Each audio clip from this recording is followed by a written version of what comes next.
प्राचीन समय में राजा हिमालय और रानी मैना के घर देवी पार्वती का जन्म हुआ।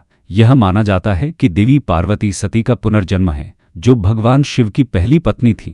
सती ने अपने पिता दक्ष के यज्ञ में भगवान शिव का अपमान होते देख अपना शरीर त्याग दिया था। इसके बाद भगवान शिव शोक में चले गए और तपस्या में लीन हो गए। दूसरी बार देवी सती ने हिमालय के घर में पार्वती के रूप में जन्म लिया।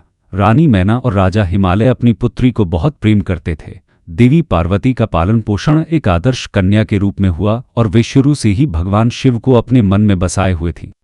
जब देवी पार्वती युवा हुई तो एक दिन नारद मुनि उनके पास आए। नारद मुनि ने देवी पार्वती की कुंडली देखकर बताया कि उनका विवाह भगवान शिव से ही होगा, लेकिन इसके लिए उन्हें घोर तपस्या करनी होगी, क्योंकि भगवान शिव योगी और तपस्वी हैं।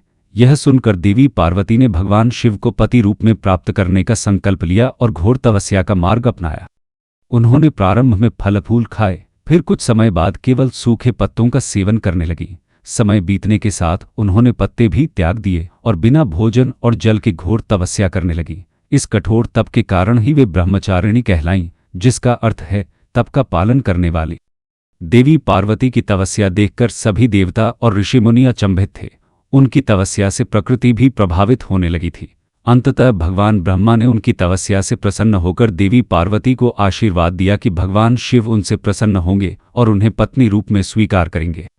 देवी पार्वती की इस तपस्या से भगवान शिव स्वयं प्रभावित हुए और अंततः उनकी तपस्या को स्वीकार कर उन्हें अपनी पत्नी के रूप में स्वीकार किया। शिव और पार्वती का विवाह दिव्य उत्सव के रूप में हुआ। मां ब्रह्मचारिणी का यह रूप भक्ति, तपस्या, त्याग और संयम का प्रतीक है। उनकी तपस्या ने यह संदेश दिया कि कठोर तप और समर्पण से व्यक्ति कोई भी उद्देश्य प्राप्त कर सकता है।